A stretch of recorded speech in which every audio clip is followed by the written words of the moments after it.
मैं प्रभात कुमार विश्नोई GIC देवरी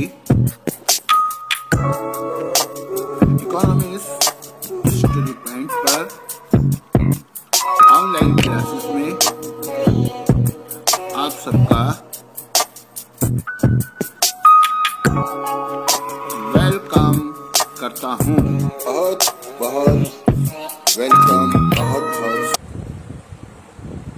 नमस्कार बच्चों।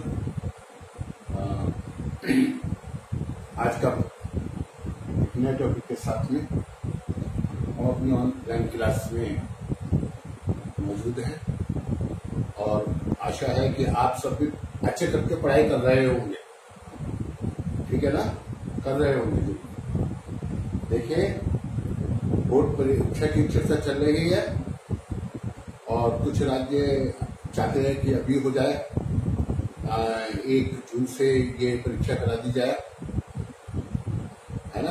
काफी बहुत सारे राज्य ऐसे हैं जो ये चाहते हैं, लेकिन बहुत सारे लोग इसका विरोध भी कर रहे हैं। लेकिन हम कुछ नहीं कर सकते कि क्या होना है। तो थोड़ा सा प्रिपेयरिंग अपनी जारी रखिए, है ना। ऑनलाइन क्लासेस के माध्यम से हम पढ़ा रहे हैं, मेहनत कर रहे हैं। आप भी थोड़ा सा मेहनत कर लीजिए पढ़ाई करने। ठीक है, चलिए आज का हमारा टॉपिक है कुल उत्पादन लागत का अर्थ, परिभाषा और इसमें सम्मिलित होने वाली मदें। तो मैं आपको बता दूं कि उत्पादन लागत की जब हम बात करते हैं तो हमें हमारा ध्यान सीधा उत्पादन के साधनों की ओर जाता है। ठीक है, उत्पादन के 5 साधन होते हैं। आपकी किताब में तो 4 ही बताए गए हैं, लेकिन हम 5 ही बताते हैं, हमेशा 5 ही बताते हैं। वैसे तो अर्थशास्त्र का विचार है कि उत्पादन के साधन मुख्यतः दो होते हैं। एक होता है भूमि, ठीक है, और दूसरा होता है श्रम। ठीक है, जब भूमि और श्रम ये दोनों मिल जाते हैं तो बन जाता है पूंजी, और श्रम का ही परिवर्तित रूप है प्रबंधक और श्रम का ही परिवर्तित रूप है साहस। तो मतलब उत्पादन के साधन केवल 2 हैं, एक भूमि, दूसरा श्रम। कुछ तो 2 कहते हैं, कुछ बताते हैं 5, तो ये 5 के 5 हैं। ठीक है, और कुछ ये कहते हैं कि अनगिनत होते हैं। अर्थात अगर उत्पादन कार्य में एक कील जानते हैं ना, कील आप देखते हो ना, कील ये इस तरीके से जो एक कील है, ये अगर ये भी उत्पादन कार्य में प्रयोग हो रही है तो ये भी उत्पादन का एक साधन है। चलिए, मतलब इस दृष्टि से देखें तो अनियमित होते हैं। तो यहाँ हम उत्पादन के साधनों की हमने 5 साधन उनको बताए। भूमि का स्वामी भूमिपति होता है, उसको लगान मिलता है। क्या मिलता है? लगान को इंग्लिश में रेंट कहते हैं। आ जाता है एग्जाम में। उत्पादन के साधन बताइए और उनके पुरस्कार बताइए, है ना। उनके स्वामियों के नाम तथा उनको मिलने वाले पुरस्कारों के नाम बताइए। तो उत्पादन के 5 साधन भूमि, श्रम, पूंजी, संगठन और साहस। ठीक है, और भूमि को मिलता है, भूमि का स्वामी भूमिपति होता है, भूस्वामी होता है। ठीक है, इसको मिलता है लगान। श्रम का स्वामी कौन होता है? श्रमिक को मिलती है मजदूरी, और पूंजी का स्वामी होता है पूंजीपति।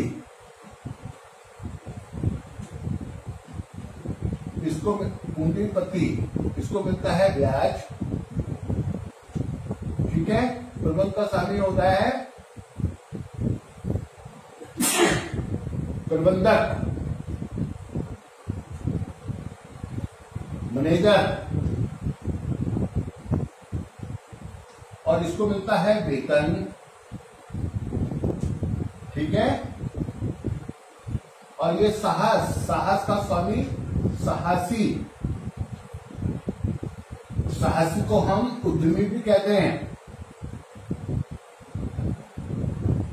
इसको क्या मिलता है?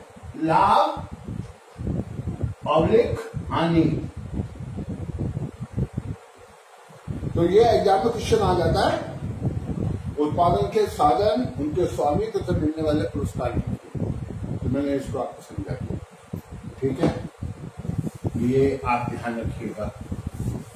देखें, जब भी कोई फर्म या उत्पादक किसी वस्तु का उत्पादन करता है तो वस्तु की एक निश्चित मात्रा को तैयार करने के लिए, उत्पादित करने के लिए, निर्माण करने के लिए, अब निर्माण कहना थोड़ा सा गलत हो जाता है ना, क्योंकि मनुष्य किसी पदार्थ का निर्माण नहीं कर सकता, ठीक है। जादूगर नहीं है, जादू से तो कुछ भी बन जाता है, लेकिन वो जादूगर नहीं है। वो केवल रूप परिवर्तन करता है, अधिकार परिवर्तन करता है, स्थान परिवर्तन इत्यादि के द्वारा उत्पादन करने का प्रयास करता है, ठीक है। तो यहाँ जो मुख्य बात है वो ये है कि उत्पादक को किसी वस्तु की एक निश्चित मात्रा को उत्पन्न करने के लिए, उत्पादित करने के लिए कुछ न कुछ श्रम और पूंजी की मात्राएं लगानी पड़ती होंगी, जरूर लगानी पड़ती है ना। बिना उसके तो कुछ हो ही नहीं सकता, बिना उसके तो कुछ बन ही नहीं सकता। जब तक लागत नहीं लगाओगे कुछ भी उत्पन्न नहीं हो सकता है, याद रखिए। तो कुल उत्पादन लागत क्या है? वस्तु की एक निश्चित मात्रा को उत्पन्न करने के लिए जो कुछ भी एक उत्पादक को, एक विक्रेता को जो कुछ भी खर्च करना पड़ रहा है, जो कुल व्यय लगाना पड़ रहा है, जो कुल खर्च करना पड़ रहा है, उसको हम कुल उत्पादन लागत कहते हैं। मेरी बात समझ में आ गई, ठीक है।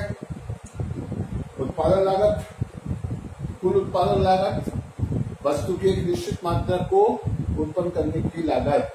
मान लीजिए किसी वस्तु की, मान लो जूते है ना, जूतों की 10 इकाइयां उत्पन्न करनी है और एक जूता बनाने में 500 रुपए लग रहे हैं, तो कुल लागत हमारी कितनी हो जाएगी? कुल लागत हो जाएगी 10 गुणा 50, 500, कितना? 500 बराबर 5000। ये लागत लगानी पड़ेगी इसकी, ठीक है। 10 जोड़ी जूतों की 10 इकाइयों का उत्पादन करने के लिए एक उत्पादक को प्रति जोड़ी जूता 500 रुपए लागत खर्च करनी पड़ती है, तो उसकी कुल लागत कितनी होगी? 5000 के बराबर होगी। अर्थात 10 इकाइयों को उत्पन्न करने की जो लागत है 5000 रुपए, इसको कुल लागत है। अब यहाँ पर हम ये बताना चाहेंगे कि कुल लागत एक तो होता है कि ये कुल मौद्रिक लागत, कुल मौद्रिक लागत है ना, इसमें जो है ये मुद्राओं में व्यक्त करना है, ठीक है, मौद्रिक लागत। अब इन लागतों पे क्या क्या खर्च करना पड़ता है? कुल लागत की कौन कौन सी मदें होती हैं? कुल लागत में कौन कौन सी मदें होती है? कुल उत्पादन लागत, उत्पादन की एक परिभाषा मैं आपको बता रहा हूँ, क्योंकि उत्पादन की परिभाषा आपके लिए बहुत जरूरी है। एग्जाम में पूछा लगता है उत्पादन को परिभाषित कीजिए, या उत्पादन किसे कहते हैं, ठीक है। ये आपसे पूछा जा सकता है कि उत्पादन किसे कहते हैं। तो मैं आपको बता दूं कि वस्तु में दृष्टिकोण का निर्माण करना या सृजन करना उत्पादन कहलाता है। वस्तु में विनिमय उत्पन्न करना, मूल्य को उत्पन्न करना उत्पादन कहलाता है ना। उत्पादन की 6 विधियां मैंने आपको फिर आपको समझाई हैं, आगे स्पष्ट कर देंगे। यहाँ कुल उत्पादन लागत, इसके जो पहला, सबसे पहले भूमि है। अगर भूमि नहीं लगाओगे तो उत्पादन क्या तो मतलब ही नहीं होता, तो भूमि के अभाव में तो कुछ होता ही नहीं है, ठीक है ना। बताया ना आपको, जल भी भूमि, सूर्य का ताप भी भूमि, हवा भी भूमि। जब ये सब नहीं होगा तो कोई कुछ नहीं, ठीक है। तो भूमि के अभाव में तो हम ही नहीं होंगे, उत्पादन कौन करेगा? तो सबसे पहले भूमि लगानी पड़ेगी। अब ये भूमि जो है या तो उत्पादक की स्वयं की होगी, या वो किराए पर देगा, ठीक है, या उसके लिए निवेश करेगा, विनियोग करेगा। तो भूमि के बदले में उसको देना पड़ेगा क्या, किराया या लगान। ठीक है, तो भूमि पर किया जाने वाला व्यय, भूमि पर किया जाने वाला व्यय कुल उत्पादन लागत का अंग होगा।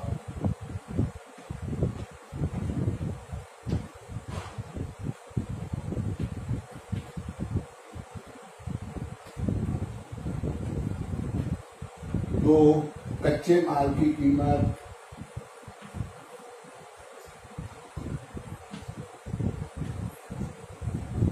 मान लो हमें गत्ता बनाना है तो गत्ता के लिए हमें कच्चा माल चाहिए कोई।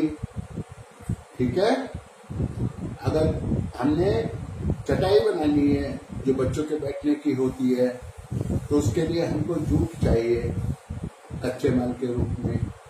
यदि नारियल की रस्सी चाहिए तो नारियल का जो जूट आता है वो चाहिए, उससे बनता है, कच्चा माल कहलाएगा।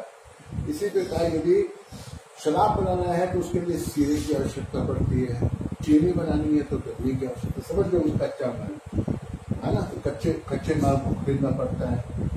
फिर श्रमिकों की मजदूरी देनी पड़ती है, श्रमिकों की मजदूरी भी कुल लागत का अंग होती है। चौथी जो बात है पूंजी पर किया जाने वाला व्यय, पूंजीगत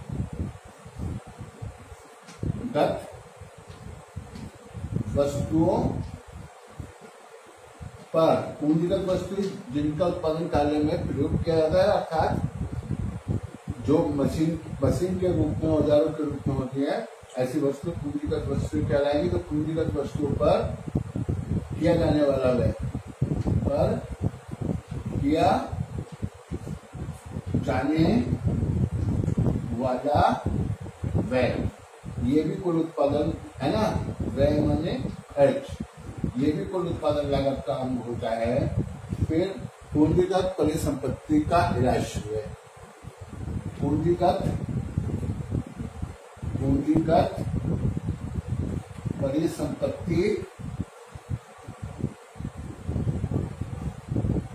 संपत्ति का ह्रास व्यय, ये भी कुल उत्पादन लागत का अंग होता है।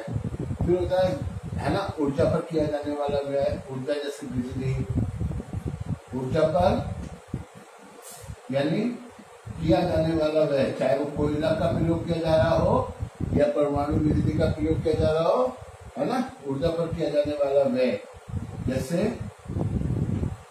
विद्युत व्यय, विद्युत माने बिजली और व्यय माने खर्च, बिजली पर किया जाने वाला खर्च। सातवां है बीमा व्यय, बीमा व्यय, शरीर वगैरह होते हैं, कच्चा माल रखा होता है, कोई दुर्घटना घटता है, उसके लिए प्रत्येक उत्पादक को अपनी वस्तु का, अपने श्रमिकों का, अपने कच्चे माल का बीमा कराना होता है। ठीक है, ताकि अगर नुकसान हो जाए तो उसकी भरपाई बीमा कंपनी कर दे, जोखिम कम हो जाता है, तो उस बीमा पर व्यय। आठवां है विज्ञापन पर किया जाने वाला व्यय, विज्ञापन पर किया जाने वाला व्यय। ठीक है, नवा है यातायात पर किया जाने वाला व्यय, यानी अभी आप देखते हो गन्ना है, गन्ने की ढुलाई होती है, ठीक है ना, गन्ने की जब ढुलाई होती है तो कितना पैसा लगाना पड़ता है, कितने ट्रकों में गन्ना भर के जाता है ना, वो सारा व्यय करना पड़ता है, किया जाने वाला व्यय। ठीक है, इन सारे खर्चों के साथ साथ एक और हम जोड़ सकते हैं उत्पादक का सामान्य लाभ, उत्पादक द्वारा स्वयं के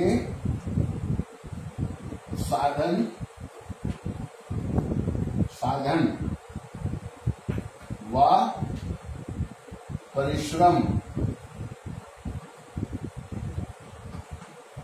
का पुरस्कार